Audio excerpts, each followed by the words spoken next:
What's up, guys? This is Coach Donnie with ElevateYourself.org. Welcome to another episode of The Dig, where we talk about everything from volleyball, training, and dig behind her. I gotta do that one again.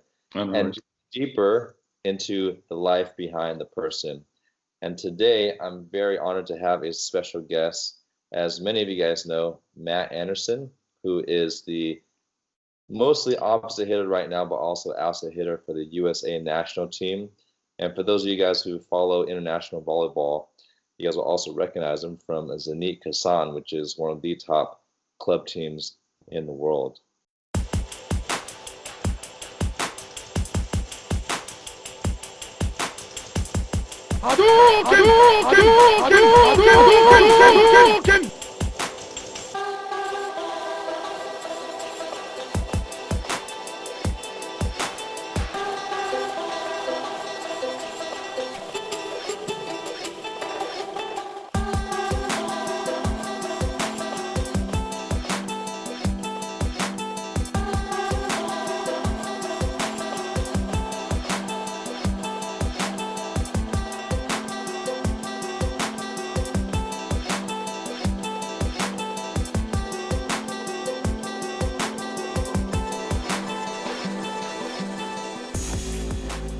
Oh, I think you nailed it right there. Yeah, just mostly play opposite for Team USA, but started my career as an outside, and that's what I play professionally over here in Kazan. And yeah, that's it. Well, we always like to start our interviews off with a quick set where I fire off 10 questions, and you just give whatever your most immediate subconscious response is within 60 seconds. So we're going to try to get all this in 60 seconds. All right, so you ready to go? Yep. All right. Let's do it. All right, peanut butter or jelly? Peanut butter. Boxers or briefs? Boxer briefs. There you go.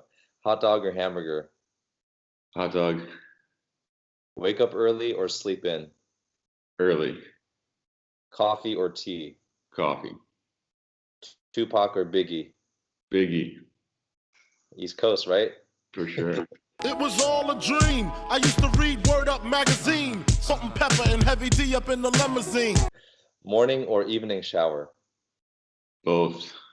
All right. Outside or opposite? Opposite. Stuff block or bounce ball kill? Block, for sure. Mikasa or Molten? Mikasa. All right. Cool. That was pretty good. Very succinct answers. No hesitation. I like that. So first, I'm sure a lot of people are wondering how did you get into volleyball? Like, what caused you to start playing volleyball? Yeah. So it's a family sport for sure. My mother's father, my grandfather on my mother's side, played volleyball at the local Y. He played in Senior Olympics. And my aunts and uncles played. My family has kind of a cottage out by the lake where I'm from in Buffalo, and we would go to the beach and just play, flown around, growing up during the summertime, the few weeks that we have there. And my sisters played, so I'm the youngest of five, and when they would play club tournaments, mainly I remember East Coast Championships at Penn State, and going down there and just absolutely having a ball, doing lines and just all that fun stuff as a kid. So it was always kind of there, but I didn't play organized until high school. Up to that point, I did the typical American stuff. So baseball, I tried football, didn't like it. But then played baseball and soccer. Stopped baseball when I was about 12, I think.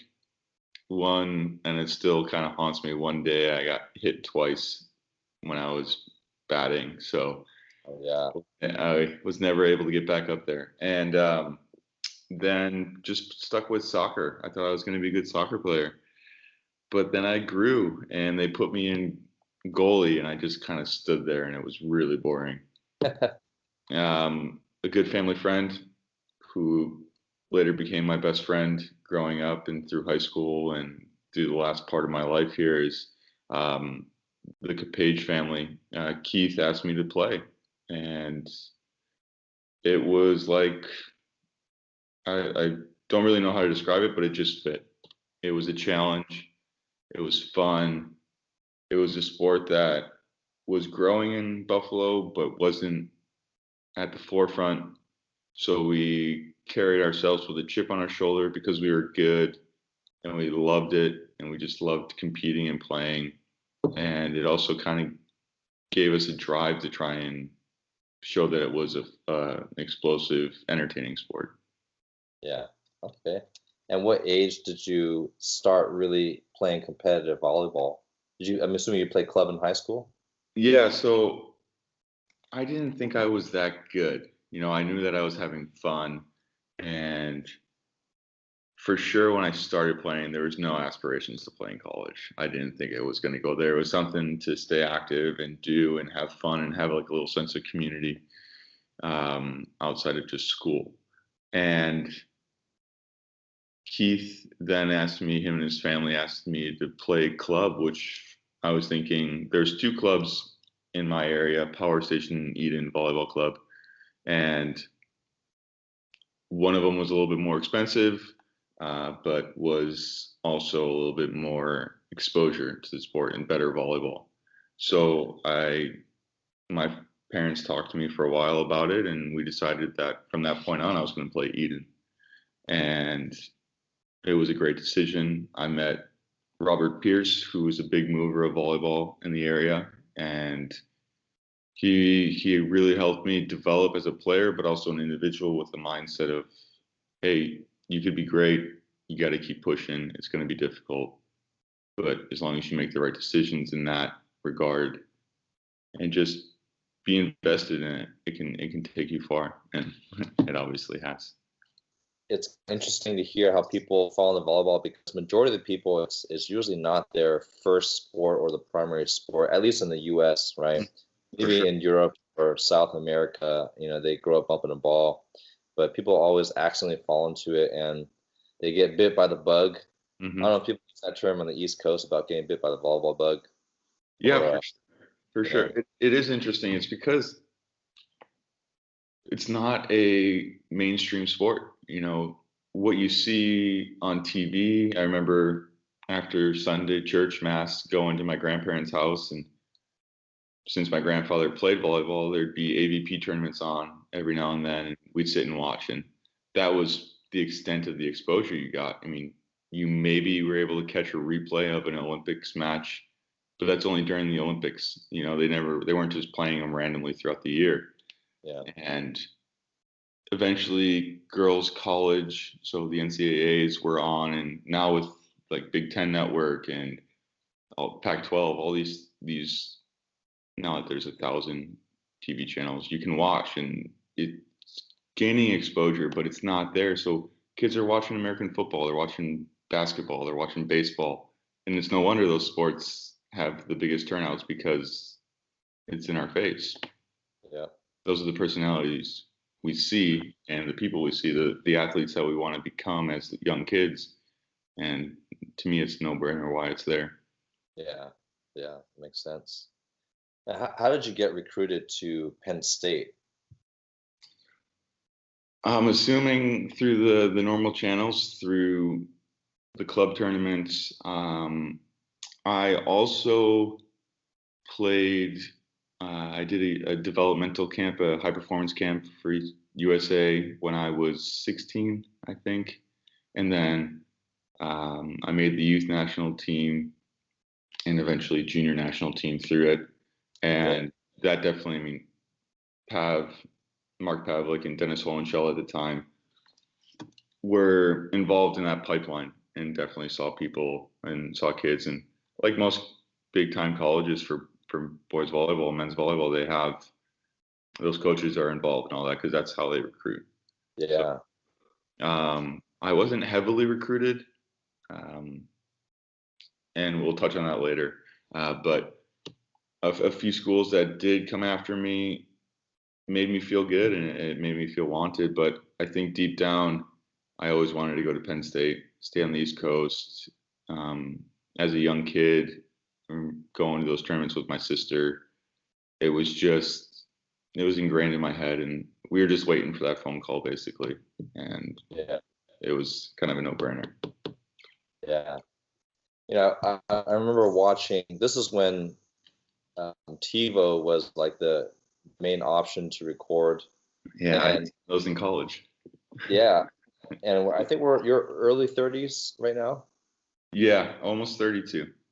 Okay, so I'm 34. So I remember I was in college, and I think you were a freshman or a sophomore. And when I was in class, I would have to TiVo all the games, and only once a year. This is before Flow Volleyball and YouTube was big. I had to hold my breath for an entire year just to watch the NCAA finals and NCAA semifinals. And so I remember watching one of the matches where you came off the bench, and I think you came as a right side sub. And yeah, that was like kind of my first experience watching you play. And you didn't develop the musculature and things that you have. I think toward the end of your career, you really accelerated in terms of the amount of power. I mean, it was like a huge, like a vertical progression. I remember every time you kind of look back at your coach kind of for guidance, and that was just a really interesting thing to see. Because then 2 or 3 years later, when you did become Player of the Year, they interviewed Pav before the game about your development and how you ended up going from there to being one of the top players in the country, and how Pav eventually had to say like to stop making eye contact with you because you would look at him so much for guidance that he eventually said, you know what, you gotta just trust your instincts, and I'm not gonna look at you anymore. Yeah, that speaks to experience. So I think I was still learning, and I think I'm the type of person, when I get stuck on something, and especially when it's with competition, I have a natural instinct to try and learn as much as I can about it, and to go to the people that know the most about it to get their insight. But then once you're in it for so long, your natural instincts have to take over, because in the moment of competition, the biggest moments I've had so far in my career, Olympics, Champion Leagues, finals, these matches, you don't have time to think. You don't have time to be analytical and work through everything. Just by the time you figure it out, the match is over and it's too late. So there's definitely times where that analytical mindset helps, and it's through the process, it's through your trainings, it's through your preparation for matches, and also the debriefing after matches. Sometimes it doesn't help. Sometimes it's just brutal and you can get stuck on things, but that's when you have your support systems, your family, your coaches, people to help you kind of forget it and move on, and come either revisit it later to learn from it, or just say, hey, chalk that up to something and just move on. But for sure, definitely with the muscle stuff, like you talked about, I definitely physically developed later than most. I was blessed with height, and I think Pav is notorious for saying you can't teach height. So I was lucky with that, but also I think I have a pretty good arm swing. So that was also something that I never really thought about. It just kind of came to me, and developing the muscle then around that, and really honing in the technique of it. Just, I mean, you don't need to be 250 pounds of solid muscle to play and be powerful. It's all about technique for me, and having that so ground into my system that I don't have to think about it. It just naturally happens. Yeah, you have a really smooth arm swing. I remember even from the beginning, and I think the class before you, or maybe a couple classes with like Nate Mearstein, Matt Proper, like there was a very physical group that you had a chance to play against some super athletic but very skilled people like Luke Murray, like just a really good group. So it was just a really good Penn State group to watch for a run of 4 or 5 years. I remember walking into, so we trained at Rec Hall, and there was 2 gyms, the main gym and then also South Gym, which is where we train most. That's where they have the 4 volleyball courts, and that's where the stuff really happened. I remember freshman year getting on campus, getting the text messages from then the captains, Dan Odell, Matt Proper, Kevin Wenzel, Nate Mearstein. Those guys saying, hey, we got captains practice this time in South Gym, be there. Walking into the locker room, putting on the Penn State gear, just being so happy. Got so many pairs of Nike shoes and spandex and shorts and t-shirts. I think they gave me all double XLs, which didn't fit, but I was just so excited to wear it all and walking into the gym and just being in awe of these guys because, I mean, at that time I'm 18 years old. Some of these guys are 22 already, 21. Yeah. In those 4 years, you just learn so much. And so I was just in awe of them and the situation, but also scared, but also really excited to have then what I thought was going to be 4 years of just so much fun. And I mean, a lot of those guys are still my best friends or good friends at least. And I still talk with a bunch of them. That's great. And one of my favorite quotes from Kevin Wenzel, just I was the kid that, I mean, I still do this even as an adult, but not only would I like to watch the volleyball play, but I want to wait for the moments where there's a mic on the coach's talk or just looking at the body language. Because I just feel like I can learn so much and I absorb so much just by seeing what people do. And I remember there was a really short snippet from Kevin Wenzel before the game. And his big story, I remember, was that he wasn't a starter, but then somehow toward the middle of the season, when he finally got a chance to play, you guys ended up going on a huge winning streak. And he admitted himself, said that, I'm not the most athletic player, I'm not the most powerful, whatever. But one thing that my dad taught me is that as long as I focus my attitude, effort, and focus, the things will fall in place. And as a young person hearing that as like a 20-something-year-old, that really had an impact on me. Because for me, myself, I was never really that fast. I was like last place on my track team, got cut from the freshman basketball team. But I've always had to work really hard just to get bare minimum results. And so it was really good to hear that as a young person, that someone at that level still has that same mindset. Definitely. Yeah. Most of my anxieties and nervousness, confusion from playing comes from things that are actually uncontrollable.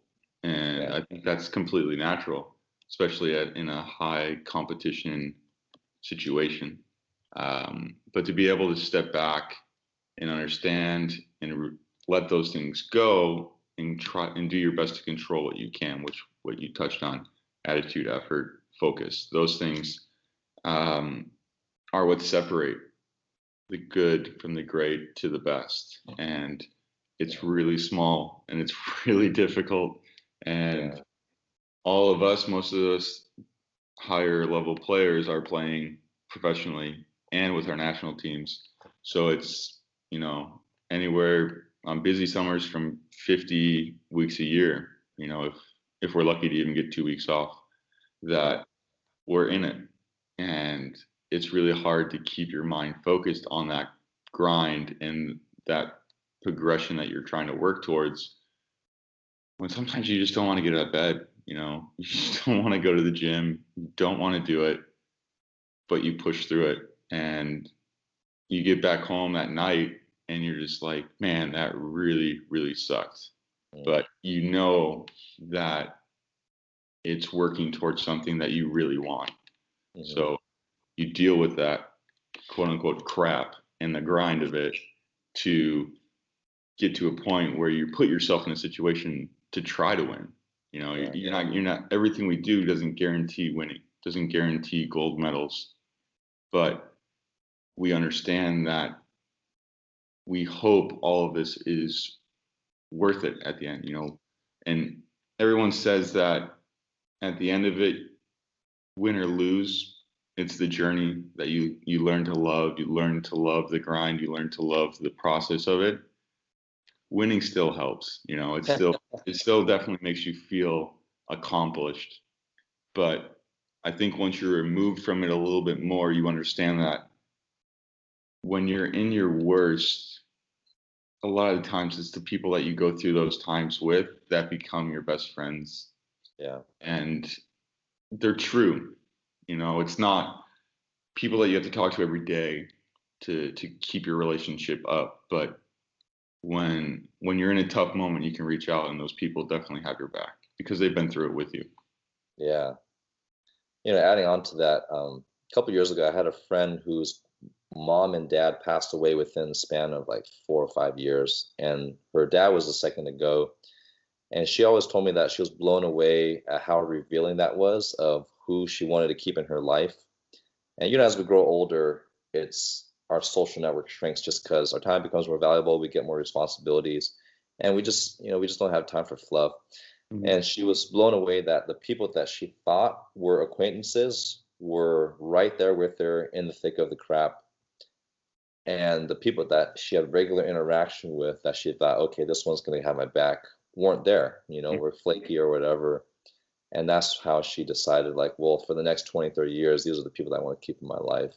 Mm-hmm. So like you said, I think some of the challenging moments are not only telling of our own character, but telling of, like, who are we going to journey with, and who do I want to be there when I win and when I lose.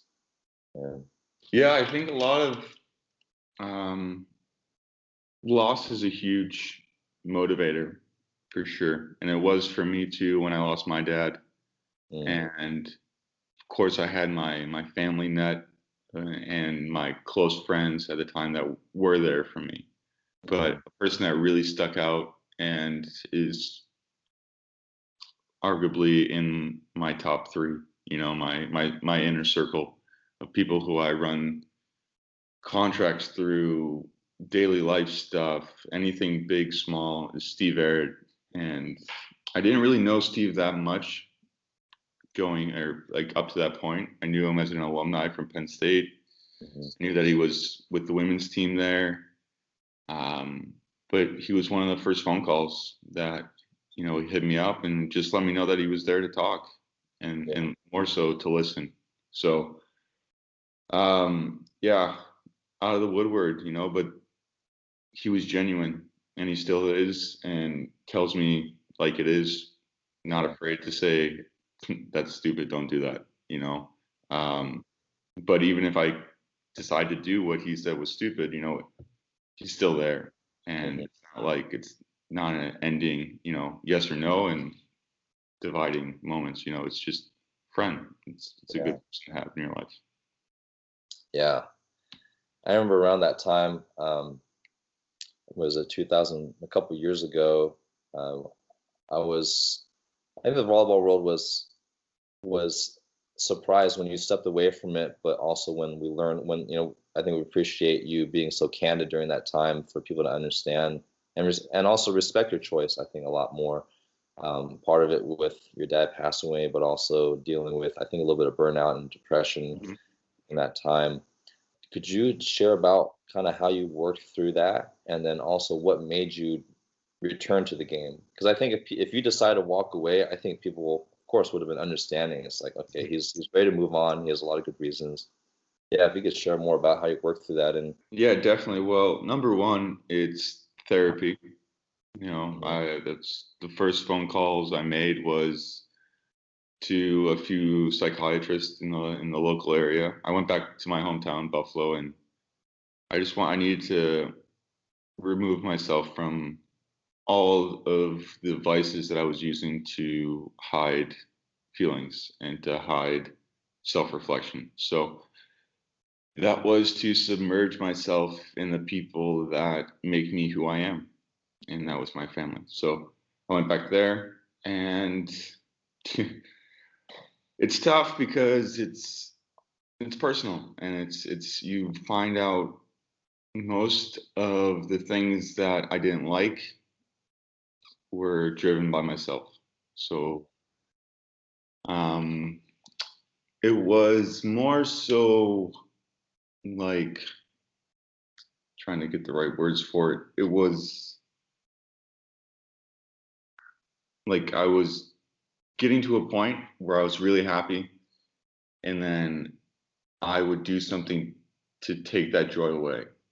So there's a word for it, but it's eluding me right now. But anyways, so I would do all this stuff to make me happy, you know, playing professionally, you know, seeing my dreams come true, but it wasn't making me a better person.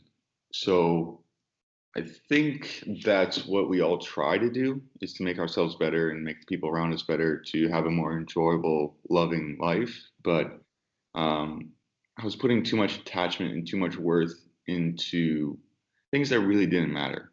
I mean, they matter to me personally because it's my goals to win and to have a decent amount of money in my bank account so I can retire and be with my family at that point in time. But I wasn't paying attention to personal relationships. I wasn't giving the people that loved me the same love in return. So I needed to figure out what was causing that. And so number one was therapy. Sorry, I'm kind of going on a tangent here, but number one was therapy, to talk through things. And a lot of the times those sessions, the therapist didn't say much of anything. It was just me working through things. And then through all of that and being with family and realizing that I was strong enough to get through it, I found out that I still had a love for playing volleyball. So I wanted to return to it. And talking with my manager and the team here in Kazan, we were able to work out a deal where I came back and missed a couple months of the season, but came back and we won Champions League, which was incredible. And that was the first time we won it, and then we went on to win it for 3 more years after that. Yeah. So it helped me refocus. It helped me understand that the mental part of the game is so much more deteriorating than the physical. Our bodies are pretty incredible and pretty advanced, remarkable organisms that we can recover pretty quickly, and we can maintain a pretty high level of performance throughout 10, 15 years of playing. But if you don't pay attention to your mind, if you don't pay attention to what is really motivating you, then it's a recipe for disaster. Yeah. I really appreciate you sharing some of those really personal details, and it's really eye-opening for a lot of people to realize that Olympians go through tough times outside of wins or losses, and it's no joke. Like I for me, when I would say in my mid-20s, I hit a roadblock in my life where I thought I knew who I was. You know, every decade we're always redefining ourselves, and it's pretty scary when you strip away your layers and you don't know what's going to be there when it's left, right? Am I still going to like the same things? Am I still going to want to be with the same friends? And I think that fear of knowing what's really inside of yourself can be a deterring factor to getting help, getting the therapy, taking that journey.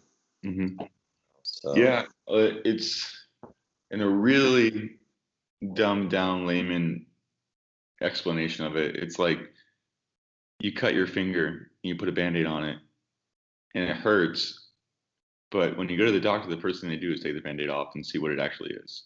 So you have to get down to the bare minimum of what is there, what's left, and what is actually hurt to come up with a diagnosis of how to fix it, how to get better. So the only way to do that is to stand naked in front of a mirror and look at yourself, you know, metaphorically. I mean, you could do it literally if you want to, but metaphorically, and, you know, with a microscope even, and get really in there and see what is causing issues for you and your loved ones. Because a lot of times it's you personally, but it affects those around you, and happiness and love is contagious.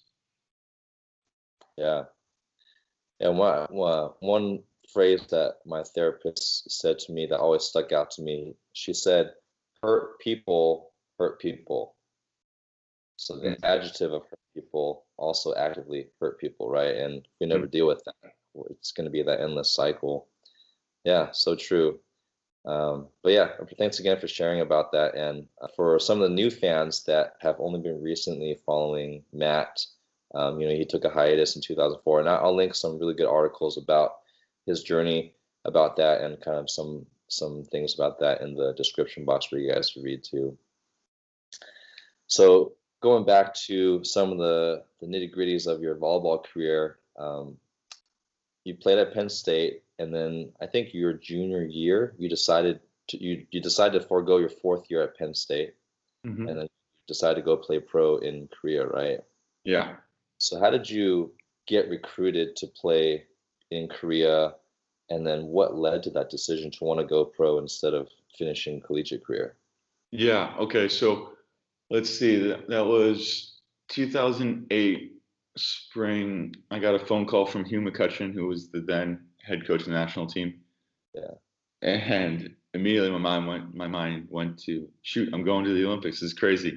But he quickly shut that down and explained why he was calling me. So came back to reality pretty quick. But he wanted me to come out and train with the national team, with like the A2 team essentially. So it was like a Pan Am kind of team, and we Team USA and Team Japan have a really good relationship. So they asked us to put together eight guys, who could basically just go to Japan, train for 4 or 5 days, and leave it all out there to help them in a last-ditch effort to qualify for the Olympic Games. So they had, I think, a Asian qualifier or something like that right before the Beijing Games. They ended up qualifying. But so it was just like 5 days of us freshly out of college guys, still on college guys, going to Japan and just banging, serving as hard as we can. They didn't care about errors. They just wanted us to play. Yeah. As a young athlete, that's really fun. You're free to make mistakes, and usually in those moments you don't, because you're so free, you don't care, Yeah. And I had a good 5 days, and there's an agent there. A lot of the guys the staff that work with Team Japan also work with pro clubs out there, and they had a couple agents in the rafters, kind of like a catwalk up top, and they were just sitting there watching, and I got an offer when we were in Japan. So, wow. And I thought it was bogus. I thought it was the guys, because we were all talking about contracts, because a lot of those guys were going to play their first years or just finished their first years playing, and I thought it was bogus. I thought that was them playing a joke on me, but it ended up being a real offer, and it was for a Japanese club. And so I got back to the States, and since there's a lot of rules and regulations with NCAA, I couldn't actually correspond with the manager to save my eligibility if I didn't go. So there was some ways around it to see if it was an actual offer, and to see if it was something I actually wanted to contemplate doing. Yeah. By the time I got to the point where I decided to go play, the offer was gone. Another player took it. But that manager also worked with Korean clubs, and Sean Rooney just finished up in Korea for Hyundai, the team that I played for, and I think he was 1 year removed actually, but their manager was happy to jump on it. And at that point in time, I talked with Pav a bunch, talked with my family a bunch, and it just made sense. As an athlete, you only get so many years to play, and you only get so many. I mean, your body can only take so much before it tells you that's enough. And it's unfortunate, because a lot of us leave the sport early, before we're ready, just because something happens. I mean, not well, that doesn't happen to me, but so I had to do it. It was a no-brainer. At that point in time in college, I won every award that you could. We won a national championship. I did want to get my degree, but in America, school's not going anywhere. I mean, it's just costing more money, but like I said, make money when you can and then come back. So I took the deal. I went and played, and I haven't looked back.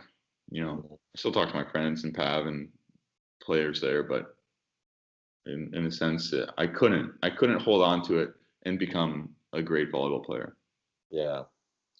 So in part of that decision was trying to make the Olympic team a I guess a factor at that time, or did you just For love 2008. when you were contemplating the contract? Like, was that, how big of a factor was that? Yeah. Okay. So when I talked about when I started playing volleyball in high school and in club, when saying I didn't think I was that good, I didn't think I was as good as other people. I thought I was a good volleyball player. Locally in New York, I thought I was a good volleyball player. I didn't think I could compete with the guys out in California. You know, growing up in New York, you think the best volleyball players are in California. So when I got recruited to college, I was like, wow, this is great. This is awesome. I'm gonna be able to go play in college. This is cool. And they're gonna give me a scholarship, even better. So I went to the next level. Got there, and the same thing, you know, playing against guys that are 4, you know, BYU, sometimes 6 years older than you, that you're like, I'm never gonna reach that level, but this is gonna be fun. And then you realize at some point in time, you're like, wow, I'm at that level. Kids coming into college are looking at me that way now. And then it was another massive, massive leap. I think the leap from college to professional to the Olympic team is a way bigger leap. That it was so, it was terrifying, you know? Yeah. So when I got the offer to go, the wheels started turning in my head. Like, can I do it? Can I do that? Yeah. Can I wake up every day and be a professional? And the naive part of me was like, it's just like college. Just don't have to do your studies, you know? Yeah. Which, going into professional, there's a lot more that goes into it. But it was a challenge, and it just seemed like so much fun. Mm-hmm. And the fact that I got paid, you know, shoot. Yeah. I remember my first signing bonus, and the first day that I got that, the notification that the deposit was in my account was just an all-time high.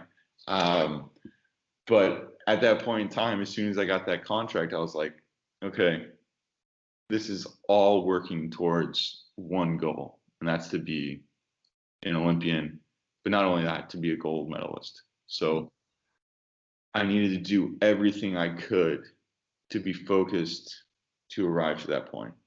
Yeah. Now, I wasn't guaranteed a spot on Team USA at that point in time. I remember I went to Korea in August while the Olympics were still going on for Beijing. So there was no way I was communicating with Hugh McCutcheon, especially because of the tragedy that happened in Beijing for him and his family. Yeah. There was communication about that. But I was really optimistic about my chances for the next quad. And when Alan Knight became the head coach, I remember getting the email that I was part of the World League roster for 2009. And it was a great year. I mean, I started really well, but then I got really sick.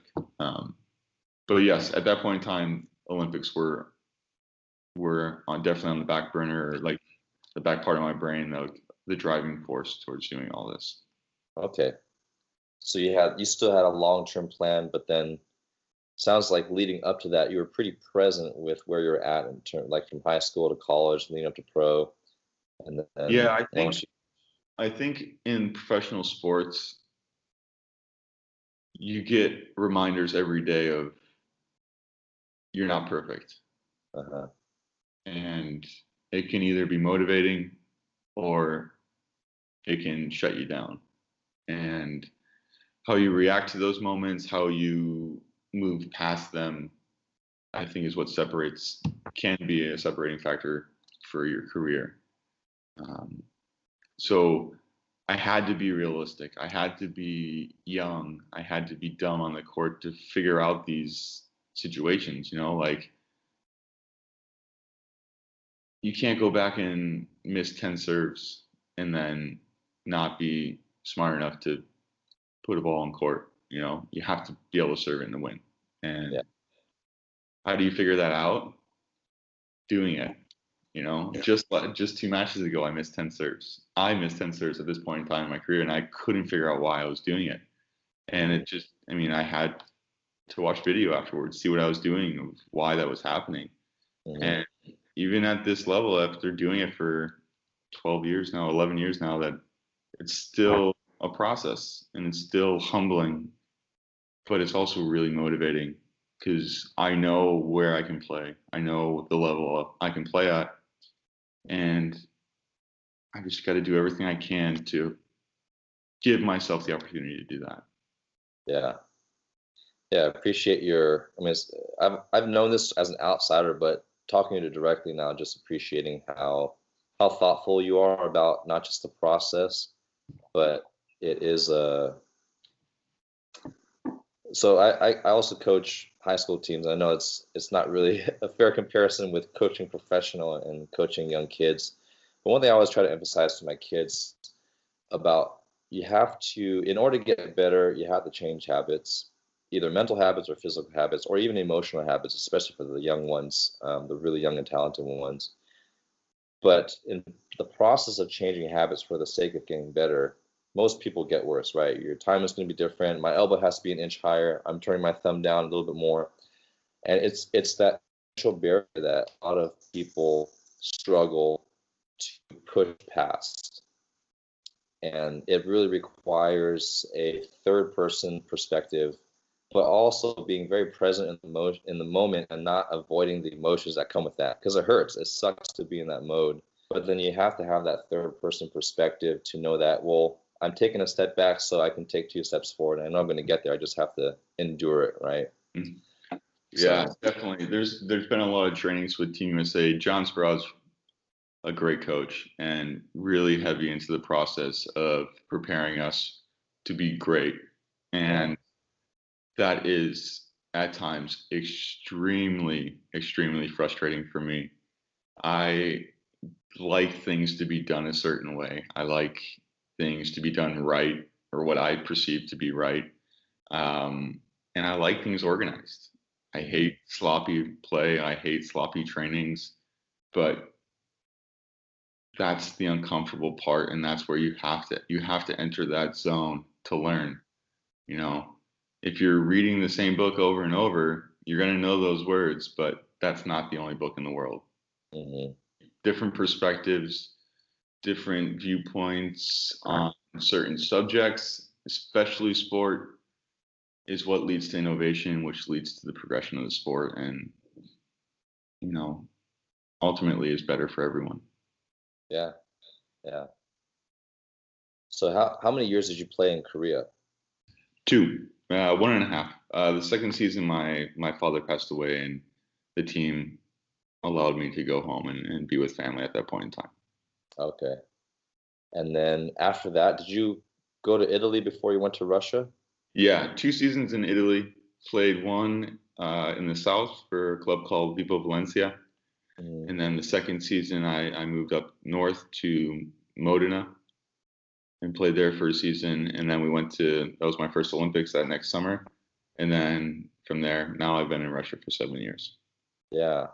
And I remember your initial offer was pretty big, right? Like some multi-year deal. Yeah, it was a 2+1, so guaranteed 2 years, and then the third year wasn't a bilateral option. So if either of us didn't want it, or both of us, whatever, we both had a input into the decision. But after the second season, I think it was 2 months into the second season, we were both really confident in the third year, so we both extended.